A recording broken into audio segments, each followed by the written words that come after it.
Good morning and welcome to the Up Zone, where understanding politics is made simple. We are your two hosts, Mr. Elmer Floyd, former House Representative for the 43rd District in the state of North Carolina, and myself, Tisha S. Waddell, former City Council Representative for the 3rd District in the city of Fayetteville, North Carolina. Mr. Floyd, how are you this morning? So far, so good. So good so far. Do I you have, have anything, listen, do you have anything exciting planned for the mothers in your life for Mother's Day? well, we just take it and we just try to provide whatever we can, but we won't forget it. Absolutely. If you have common sense, you won't forget it. If you understand what Absolutely. I mean. Yeah, because mothers have long, strong memories. You Don't won't forget forget them. it. Yeah, you won't forget it now. Absolutely. And I want to say this because I neglected to say this last week, but the Sunday before Mother's Day is the day that is set aside for mothers who have lost their children to be celebrated. And no mother wants to be a part of that celebration. However, to all of the moms who have had to endure the pain and trauma of losing a child, no matter how you've lost that child, I want to take a moment from both of us here at Upzone to tell you that we celebrate you as a mother. We honor you for your strength, your virility, your tenacity, your courage, and your endurance to be able to carry on, even in the in the presence of the grief that accompanies this type of loss. And we want to wish you a happy Mother's Day, a little early and a little late based upon what the calendar says we're supposed to be doing. But I'll say this, Mr. Floyd. You know, I came across a video the other day, excuse me, on my social media feed, and it was here in Fayetteville, and it was a young child that had been apparently had shot themselves with a weapon, and I'm sure that it was an accident, an unintentional shooting. I don't think that it was deliberate or like a suicide attempt. But most certainly, I want to remind all of our viewers that there are some things that we can absolutely prevent. So I want to tell you, and I am a proponent of people being able to arm themselves. Our Constitution grants us that right. However, our character should grant us the responsibility, should encourage us to be responsible gun owners, should that be the course of action that we decide to take. Our children should not have access to our weapons. And I'm saying this as a mother on Mother's Day. This is one of the things that is very near and dear to my heart. Lock your weapons up. And if you are concerned that you will not be able to defend yourself in the event of a home invasion, find a system that allows you to be able to lock your weapon up and access it rapidly in the event of an emergency. But be responsible because there are so many deaths that can be prevented if we deploy wisdom and responsibility. So, Mr. Floyd, I will step off of that soapbox. And now I ask if you will please give us our announcement so that our audience can govern themselves accordingly. Well, this, as we mentioned last week, the Democrat Party is having a rally this coming Saturday from 10 to 2 at the Rosehill, rec center there, and then my university is. Wait, before you move on to your university, Mr. Floyd, let me ask you some questions. And without us being specific, because we are not a gossip program, Uh-huh. but there appears to be some real trouble in the Democrat Party amongst some of our elected, some of those who seek to be elected, and the way that they are governing themselves in public spaces. Mr. Floyd, what is going on with your party? Well, you know, Tish, yeah, we have said long ago is that we are just a unique party, and uniqueness is what keeps the party going left and right. And I can recall even the John Locke Foundation said that we are pretty good, but we just can't find a way to solve our differences. We Let me have, I want to say this because I just want to, since we are giving announcements, and then I'd like for you to share about your university. I want to make an announcement to all of our elected officials. And this is something, Mr. Floyd, that I learned within the first 6 months of service with the Fayetteville City Council. I need for you elected officials to always govern yourselves as if you are being recorded. I need for you to understand that when somebody calls you or when they stand in front of you, you are subject to being recorded. I need to remind you, elected officials, that the state of North Carolina is a one party state. You only need one person to be aware that there is a recording going on, and that can be the person who is doing the recording, which means that you do not should not have an expectation of privacy in any conversation that you are having. So please, elected officials, learn to keep your mouth shut. And this goes for the general public. Learn to keep your mouth shut, learn to temper your behavior, learn to curb your curses, because all of these things can and will be made public if you do not practice self control. Teach, you have to look at it from a standpoint. I know what you're talking about, Right. but three people made a commitment that they will honor a certain time, and Yes. that time was not honored, so it created chaos. And the chaos was valid. However, I need for our elected officials and those seeking to be elected to watch what you say, because it will get back to people like us, and we will have verifiable information, and it will be our decision as to whether or not we want to share that with the world. Now, we have decided today not to do that, but there may be others who are in possession of these recordings who won't be so gracious. So just watch your mouth. Tyrone Williams was an example to all of us that you should have no expectation of privacy when you are communicating with anybody. Well, to teach again, you are right, but the two individuals should have honor or made a the commitment that they made with the person that provided them the transportation to and from. That's all I'm gonna say. Or they should have just drove themselves. That's all I'm gonna say. Right. That's all They I'm should have driven themselves. Yep, yep. I mean, but once you make that commitment, you know, as as individuals, people expect for you to To honor keep your that. word. To To keep keep your word. Absolutely. although although networking was part of your visit, but you made a commitment prior to that. And Floyd, I'm gonna say this, and I know the people in our audience are probably scratching their heads, but this what I'm getting ready to say is so valid. And I experienced this yesterday with an employee of my husband's business. Sometimes when you mess up or you are perceived to have messed up, sometimes an apology goes a long way. Mhm. And it doesn't devalue you or demean you, and it also does not necessarily, an apology doesn't indicate that there was something maliciously done. It just means I recognize that my actions have affected you adversely, and whether I meant for that to happen or not, I apologize. Wait, teach now. Let me now. I accept what you just said, but Okay. in my party, in my Proud to party, do that. we don't apologize. We boast about how we attack you. Yeah, and I'm gonna need y'all to cut that out. So let's go Now, back to this party situation. I'm gonna need y'all to cut that out. now that's what we do. We boast, but we expect party unity to come in November. Right. So I can treat you any kind of way, but come November, you better be with me. Yes, and Right. that's hard, teach. Well, that's unrealistic. Yeah, That's but unrealistic because as humans, we harbor. So unless you are really walking the path of Jesus Christ or Mahatma Gandhi, you harbor. Anyhow, Mr. Floyd, go on and tell us about your alma mater. well, Saturday, it's graduation time, and that would be at the Crown there.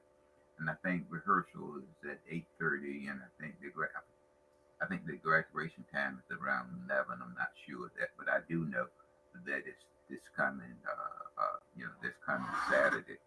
And Okay. the other is that the sheriff is having a program on May the 16th, and that is in memory of many, in honor of all.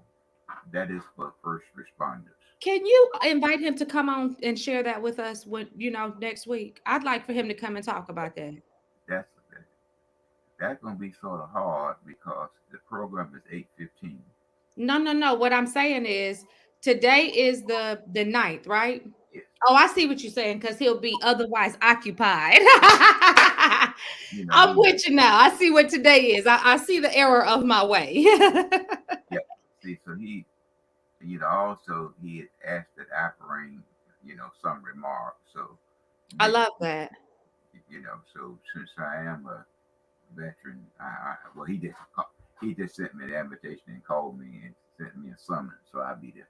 I love that. You make sure you tell him I said hi because I have a special place in my heart for Sheriff Ennis Wright. So you make sure that you tell him that I said hello and you extend an invitation for him to come on and talk about whatever he'd like to talk about on our program. But he didn't see you at the post office, did he? No. Okay. That's federal, Floyd. That's federal. If your picture's in the post office, you in trouble with a different kind of law enforcement. Okay, I just wanted to ask, but those are the announcements that we Okay. that we that we have. But I think that and that was if we can move forward. There was an article that City View had today. Uh, Hmm. it was a good article. I Let me think put that up. I'm gonna put that article up. I believe you might have sent that to me. I think it was a. And I talked with a friend of mine earlier this morning, and I told him that, and he was in the Air Force, and I said it's a good plan, you know, but the question is, can, can you find a landing for this aircraft Right. to deliver its cargo? Well, and I can't remember the representative's name. You will probably remember his name. But last week we played a video clip of a representative who was saying, "Listen, this is a Republican led." Who was that? Brandon, Brandon, Right. out point. And we were talking about, yes, he's out of High Point. We were talking about how he has this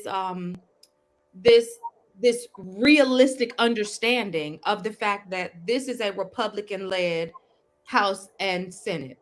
And because of that, they don't need to have conversations with him. So he was talking about how he had to really work within that structure in order to bring home millions of dollars in the budget for his community. We've not really seen Governor Cooper work within that structure to be able to garner that same favor. In fact, we've seen him be a little bit resistant and oppositional. And so, do you think that this 2.25.8, not 25, I'm looking at the wrong number, this $73.2 million that Governor Cooper wants to send to Fayetteville and Cumberland County is a realistic expectation?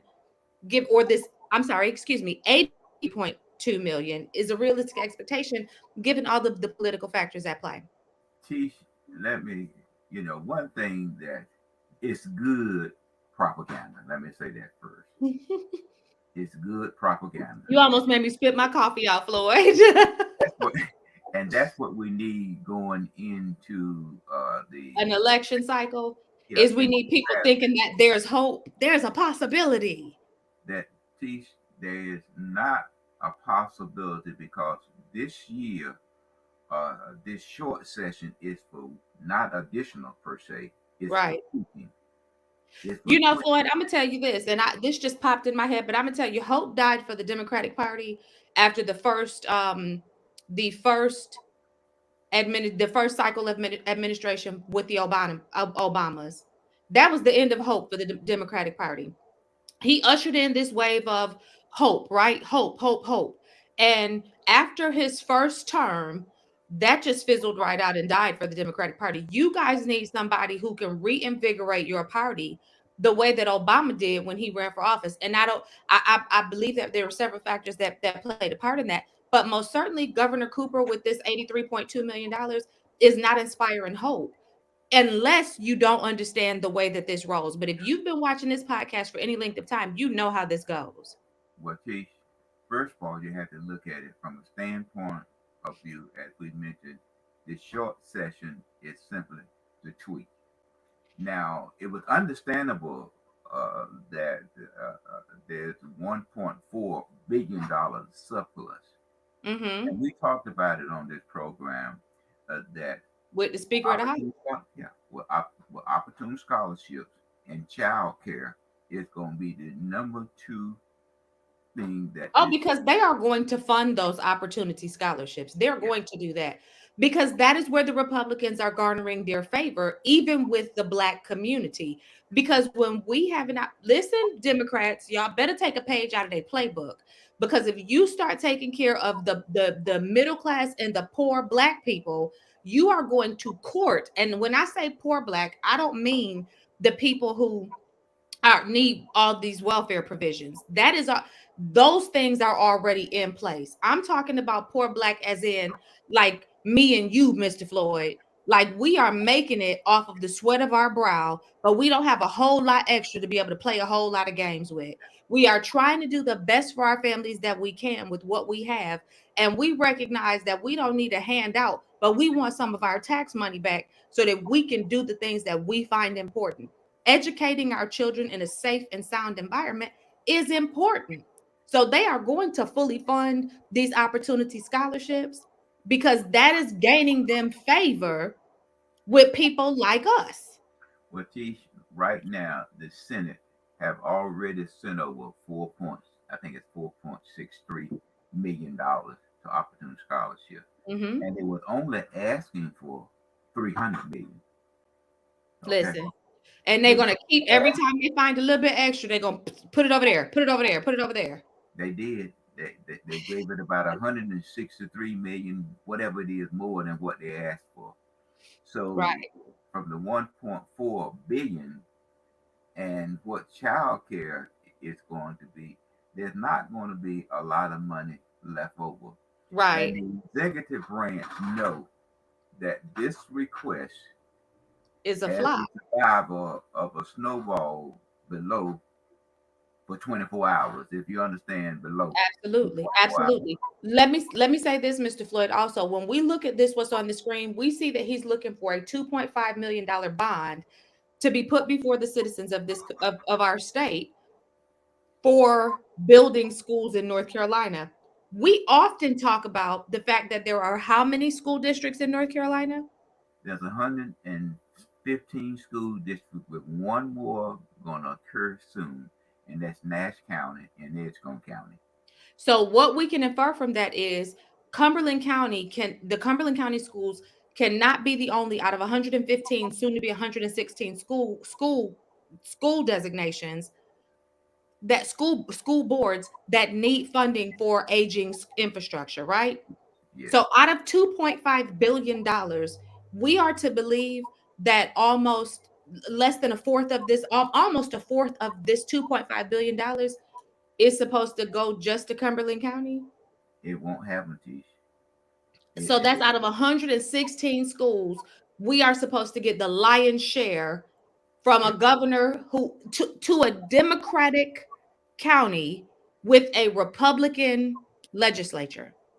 it won't happen, Tish. I don't think so either, Mr. Flood. I'll be very surprised. But it's good. I mean, you have to keep the troops rallied, and that's way to By lying to him, Floyd, by making up. what Tish. He just he made a request now. The session before that in 2019 and 2020, I think his proposed school bond issue was then like 1.9 How billion. much did he get? We started off counting with zero. Did he have did the Democrats have a majority at that time? No, they didn't. Okay. But they did have veto. But they did have veto power. Now, what happened, Tish? What you And got he to still got very little done. now? Well, what happened, Tish? Senator Levere and myself bought money to Cumberland County, and the executive branch came in. Can I translate before you finish for our audience? Mr. Floyd is saying Senator Deviere. Yeah, Mr. Floyd said, I'm gonna call you what I call you. that's what I call him. He know his name. That's what I tell people about me. I know my name. Go ahead. Well, you know, He brought money home. he brought money home, and I bought money to Cumberland County, and that And was they just punched about. y'all in the face, Floyd. I know just about. I mean, together we would have had just about a $500 million in money Right. for county. And our party voted us out of office Right. because we are to bring money. So now you Right. can put in a measly $10 million, Right. and we looked at over a half billion. Right. Come on, come on, kid. Right. Let's be realistic to the people. Yeah, In let's my tell the people request, the I truth. had $17 million for the Rosenthal building. Right. Improvement. And so And this budget had how much for the Rosenthal building? Let's see. like three, I think 2 or 3.5 million dollars. You see, Yeah. mine was 17 million. Right. So it's a good it's a good uh it's a good selling point, but in reality, Let's keep it in real. reality, it's not going anywhere. Right. So, Mr. Floyd, we have been tracking a story since we've learned about it. And I just want to know, well, let's really quickly, let's touch on this. I want to know there was supposed to be a conversation on Tuesday about this Cedar Creek Road development. What are you hearing? Because I haven't heard anything in mainstream media. I've not heard anything. Well, the only thing I know is basically that the document has changed, and I'll just So, meaning that the scope of the project has been revised? yes, yes, and so Has it been approved? I don't think so. And Okay. then what? One caveat, Tish, if you get a chance, go back and look at the number of bills that has been introduced in this short session, and what you will read, and which is available now to any legislator that's under 15 counties. Uh, you can also go back, even if you add it, the General Assembly can de-annex, Mm-hmm. if you understand what I mean. I don't. So tell me what you mean. I mean, even if you rezone it, Mm-hmm. even if you zone it, I see what you're there's saying. there's a possibility that that zoning can be de-annexed. But listen, By but Mr. Floyd, but we're sending the mayor's brother to Raleigh. So, he's gonna get up there and fight for, I believe he's gonna fight for whatever this conglomerative let me say, project is that let me they say to you again, T, so you can get a better understanding. You can get a better understanding. He can be next to the person sitting next to the representative, and that representative can make that bill to de-zone, to de-annex whatever it is that he wants or she wants to de-annex, okay. and rally the troops around him or her to de-annex, even if you even if you are a member from that community. Okay. So I guess what we ought to do is just continue to watch and see how this all plays out. Now, Mr. Floyd, there was an article about the North Carolina Board of Elections, and there was one line in this article that really tickled my fancy. It was a News and Observer article. I'm not going to put it up because it's hard sometimes for those to stay open long enough for our audience to see them. But the line said that the people at the Board of Elections, the state Board of Elections, had been articulated to have stated that they find that job is more contentious, or that they deal with more contentious population than in working in the prison system. There's a Floyd, lot. that says a lot. Because if I'm at the Of state board of elections, I'm thinking that this should be not such a difficult job because I'm dealing with adults, right? And free adults. Well, Tish, there's a lot of stress given with the changing of laws that the Absolutely. Board of Governors, I mean, that the Board of Elections would have to address. And the key thing of it is, just like the Department of Transportation say safety, Right. they have timetables that they have to meet. Right. So many people think that it's a once a year, employment.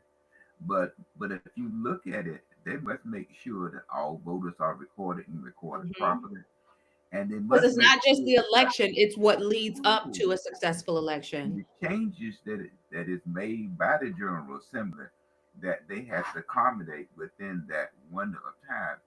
As an example, the November ballot uh, have to be, well, the November ballot, I'm going back and coming forward.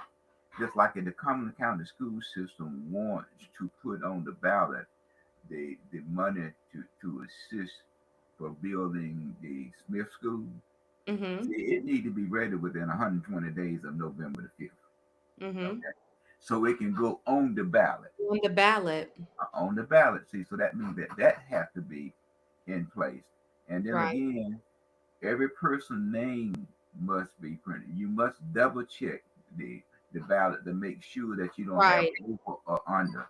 And then Right. there must be accountability. Then you have to train the staff. It's a Uh, whole operation.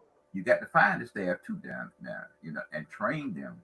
You see, and then you have to do, I think, with ballot virtual.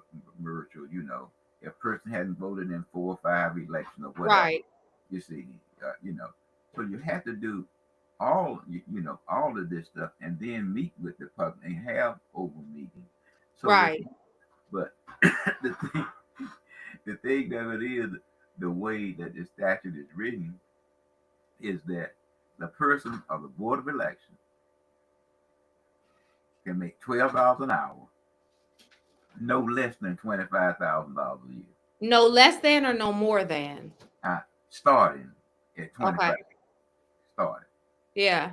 at $12 an hour now, you know, and they have to start at $25,000. But some counties are poor counties Absolutely. and pay like Mecklenburg. I'm sorry, Wait do like $197,000 a year for their Okay. board election person. So Well, you what really stood out to me about all of this, and I guess it's just maybe my own personal perception, but what stood out to me is that from the Board of Elections all the way down to the electorate, to the people who are actually going and casting ballots, everybody is having a hard time in this political system. yeah, It is difficult. It's hard out here for all of us where elections are concerned. And that should really that should say something. If it is this difficult to participate in the political process, from the people who are paid to be there right on down to the people who are electing the people who will go and serve, and even including those who are seeking to be elected, we need to take a look at what we're not doing right.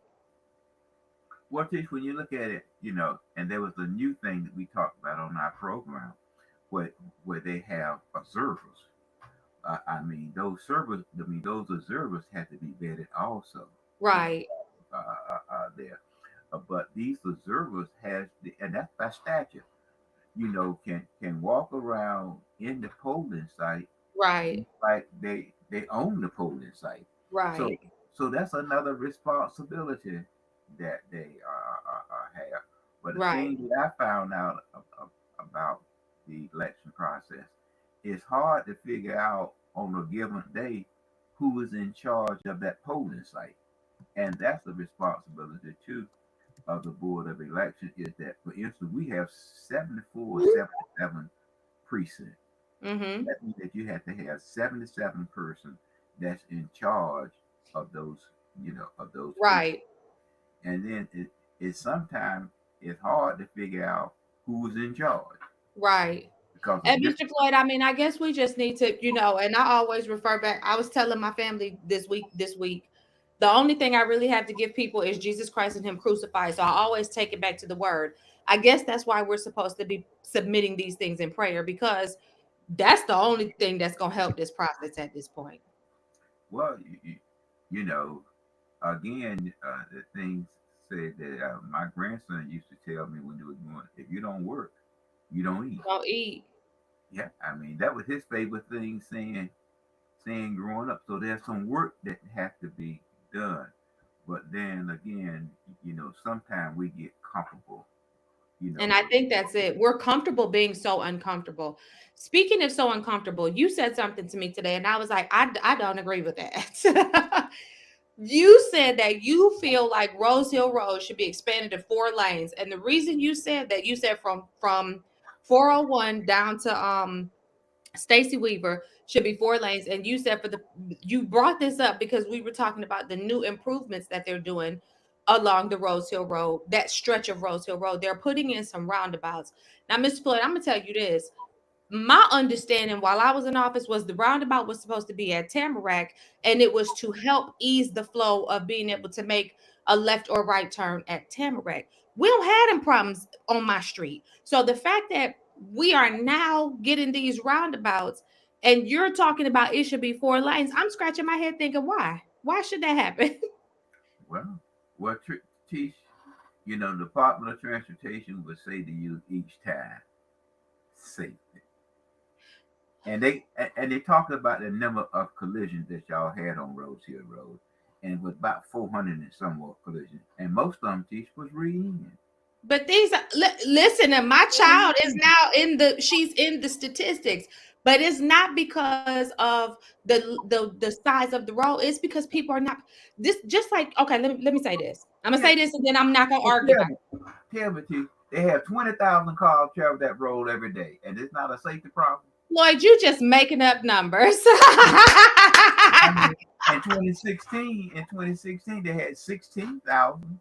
But look Okay, at but the let me economic say development that's this taking though. place. Let me say this. I see your point. I do see your point, and I'm not even disagreeing. But I just feel like um when you start to increase access or traffic, you decrease some of the livability of an area. So to make that a 4 lane to me makes it a more commercial, like it makes it more, It's already that. but You have it's tankers. not. You have tankers It's that go to the not. fueling station. You have tankers that go to the fueling station, come down Rose Hill Road, and turn on Shaw Mill Road in order to get to the refueling station.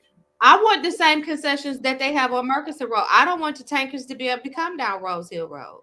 I want to Well, protect the neighborhood feel of our community. And it, I it's don't think that that's already too much to ask.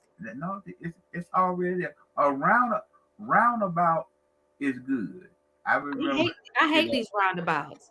I And I hate. want to see how a tanker, let me say this because I saw a picture posted on Facebook of a roundabout here in Fayetteville. Those 18 wheelers cannot navigate these little bitty roundabouts. Well, but we build them, Tish. But we build So they them. have to do one of two things. They got to go another way Oh, or they got no. to drive over the roundabout. That's what they're gonna do, Tish. That's what they're gonna do. I mean, Ridiculousness. you know. Now I give you the example. Go Up ahead. up on well, we're not talking about Manson Hill, but we're talking about Gotham. Now you got a roundabout at exit, I think it's exit 65, going into Gotham. And that's coming off Interstate 95 that's carrying commercial traffic. You got a roundabout coming off of when you going to Sanford, when I take my vehicle up there to get a service, I come off of what is that? Is that Fort? What highway is that? I don't know the highway numbers. 421, That's what I think it is. I come off of there and exit onto a roundabout. Well, see, that I mean, they say roundabout are safety, okay? But if you go back and look at how they did Hope Mill Road, when they brought Hope Mill Road back over to Morganton Road, they went smack dead through a neighborhood and put, I Yeah. think it's two or three roundabouts. Yeah, and I just feel like even over there off Rayford Road, what's that neighborhood where they pushed right up against their house to build to open up those lanes? That's what I'm saying. That's what I'm talking about. Coming out Hope Mill Road straight Yeah, over to Morganton Road. you I mean, got it. Yep, that's it. okay. So what I'm saying to you, now And for a those person people that's have driving, been those people's property values have that's been adversely affected. Absolutely. And so that thank you for saying that because that's exactly the point I'm trying to make. I think sometimes you lose, we used to have, and I said this when I was on council, we used to have the slogan history heroes and the hometown feel. And yeah. I think most of the people who have lived in Fayetteville for a significant amount of time, not those of us who complained about being here, but those of us who were here by choice. Let me say this differently, not those of us who felt stuck here, but those of us who chose to be here, who had the resources, the means, and the capacity to choose to be anywhere else. But those of us who chose to be here, we chose here because of the history, the feeling, the sense of heroism through our community with Fort Bragg and the hometown feel. I think the more that we seek to be somebody that we are not, the more we lose that charm. Well, Tish, first of all, you know, uh, we have to have visionaries. Absolutely. You know, But sometimes visionaries don't have to build to, you don't have to build to become an urban hub. You can build and you don't have to maintain worry like about that, Tish. You don't have to worry about that. that's not our lot in life in Fayetteville. No, sir. No, ma'am. No, ma'am. No, ma'am. Might be doing your great grandchild. So I'm gonna be able to still enjoy my hometown feel in my lifetime. Yes, yes. You you you, Okay. you, you don't because our thinking Is is really antiquated we our thinking is that we only can do one project at a time. at a time. Floyd, what you think about this titanium plant that they're talking about putting in Cumberland County? Teach may I ask you another question then, Absolutely.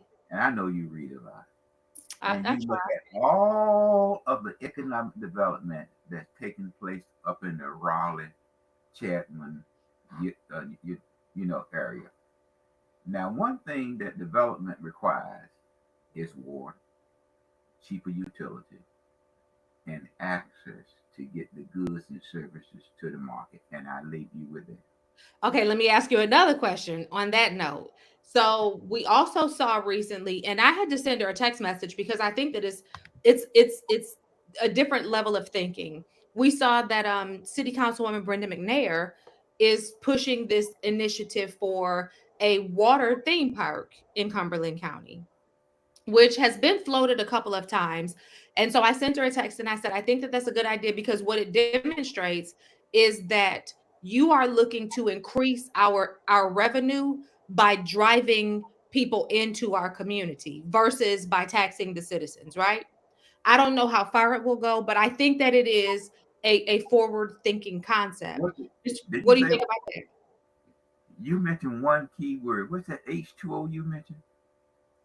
You just said you need water. Water. And we don't have county wide water. Well, Mr. Floyd, a project like that might. Okay, all right. So anyway, that's all I got. What else you got for us today? I mean, the county is saying that it's going to take $100 million just to put water over in the Cedar Creek area. Mm-hmm. Now we haven't talked about where there was a amusement park that I think they said it had to have 50,000 or 80,000 visitors per calendar year, something that they had to have, you know. But Teach, you have to look at it, Teach. We don't have the infrastructure in place. If you don't travel I-95, leaving out of Fayetteville, you might as well get on a snail's back and let them Okay. carry you the rest of the Look, way. you see the humility coming across my face. Okay, I mean, facts are facts. I mean, you this is know, true. when we had an opportunity to have water, our government said we want to remain a tobacco road state. So we didn't get the water. Mm-hmm. That old community up the street up there, Harnett County, took all the money. And Harnett Sampson County, County, if you drive that direction, booming, okay, they took the money. booming. Robinson County took the money. Sampson County took the money. We didn't take the money. So right now, see, we are feeling the adverse effect as a jet pilot say that sonic boom. That sonic boom. We feel the boom. Yeah. We're Right. feeling that. So I mean, I understand, but I live in a world of reality, Right. and our government is not going to be risk takers. Okay, Right. we're, we're not going to do that right now. Some of our programs we're spending more issue and times on social matters than looking at The, how the we can do. actual, I used to, this would frustrate me to such a great degree as a council person, was the fact that I felt like we spent more time having those types of conversations than we did about our actual job, which was being policymakers. Well, Because you can address social issues through good policy. but teach you right to teach now. Uh, I believe the county gave the city a $13 million debt. Correct. Right, through the change of the ad valorem tax. Taxes. All right. Mhm. Now here you are talking about $3 million for a program.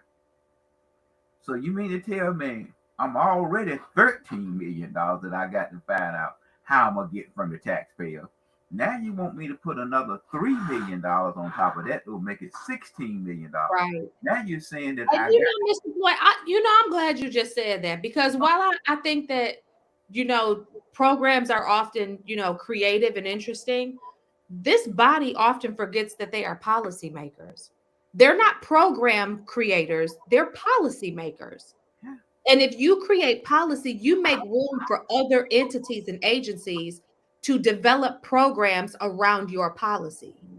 So you can reduce a lot of the strain on your budget by making policy that grants other people opportunities to create programs to support your policy. what teach it's just like, I mean, I hate to say this to you, Teach, because I got a lot of respect and a lot of love for you. But I'm just trying to figure out. You spent $7.5 million to renovate a building that is designed for health and human services, and you don't involve them into the development plan of carrying out this project. But you know what that was about, Mr. Floyd? I've said it before, I'll say it again. That was all about that ARPA money, all about being able to take funding that was coming from the state level, the federal level, to be able to push this out and create some sort of programming versus being able to create policy where other people could support your policy through the creation of programming. Well, Tish, but we're just talking about, you I'm gonna know, put, I'm gonna put on some lip gloss. You go ahead, Floyd. Tish, it reminds me of a funeral that a person went to, and Hmm. everybody was just bringing in flowers and putting them by the casket, you know. And here this drunk comes in with you know, he had a lot of academic sense, but they just thought that he was just a drunk. Just a Okay? drunk. Yeah. So the drunk came in and he bought some pork chops. Okay, and he put them beside the casket. So your well-to-do friend pushed him aside and said, "Why you bringing them pork chops in here? This is a funeral." He said, "Well, why you bring the flowers? He can smell the pork chops. He loved them. He can smell them flowers." Yeah. Okay, you see, that's the conception that we have. We think that we have, because of who we are, we think Right. that we know everything, and the least of us don't have any common sense. Right. But nowhere in the world I spend $7.5 million designing a building that I have nothing to do with. Right. The policy. I, the city of Fayetteville is not responsible for health and human service.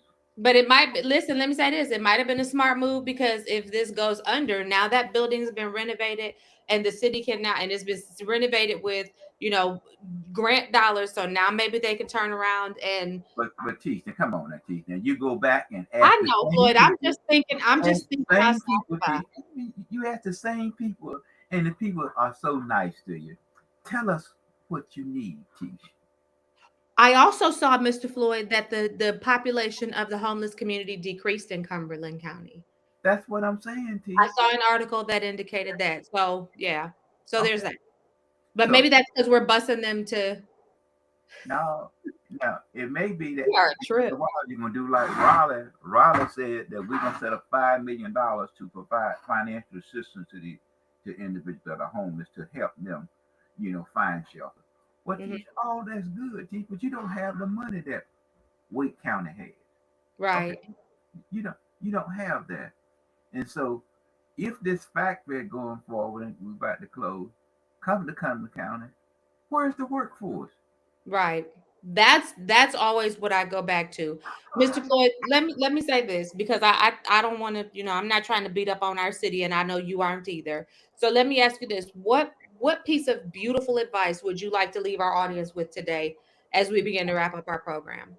Well, what I would like to leave our audience with today, Tish, that if you can find, don't use the emergency room at the various hospital as your primary care physician. That's good. Okay, don't That's don't good. do that. Utilize your primary care person.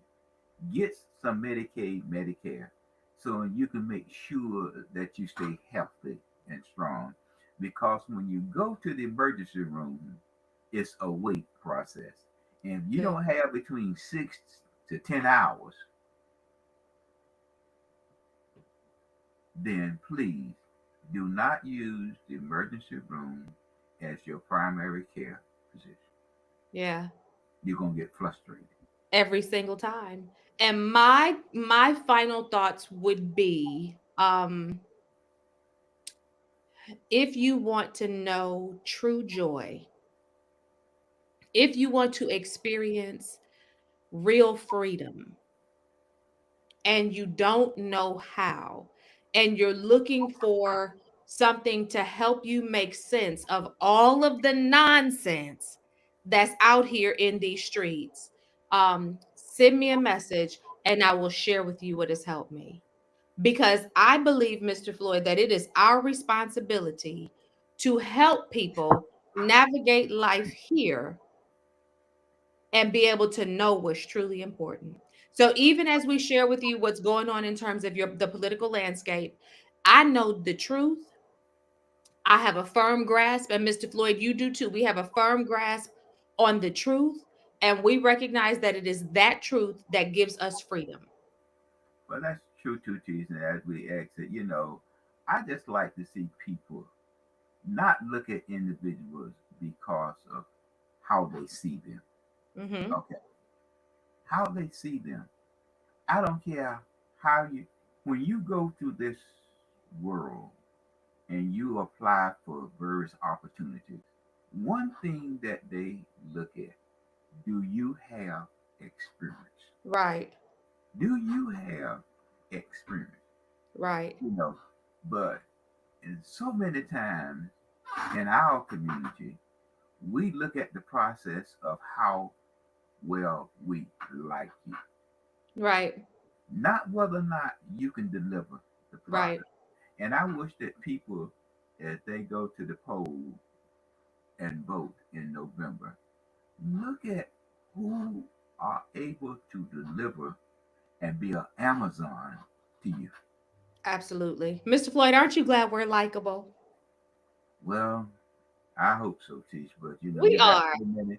You got We so many. are. We keep getting that's the feedback we keep getting is that people really do like us. And I think even in my personal life, like I keep being reaffirmed that I have a likability, which is such a refreshing perspective. When a couple of people have told you a few times that they don't like you, it can become your reality. But the vast majority of people like us. What Tish? What I always say to people. You know, on the 25th of each month, I don't see your name on nothing. On nothing. And on that note, Okay. like, share, subscribe, follow, tell a friend to tell a friend. Tune in to the next episode. We've invited Paul Wolverton to be our guest next week. So tune in to hear his expert perspective, and we will catch you on the next episode.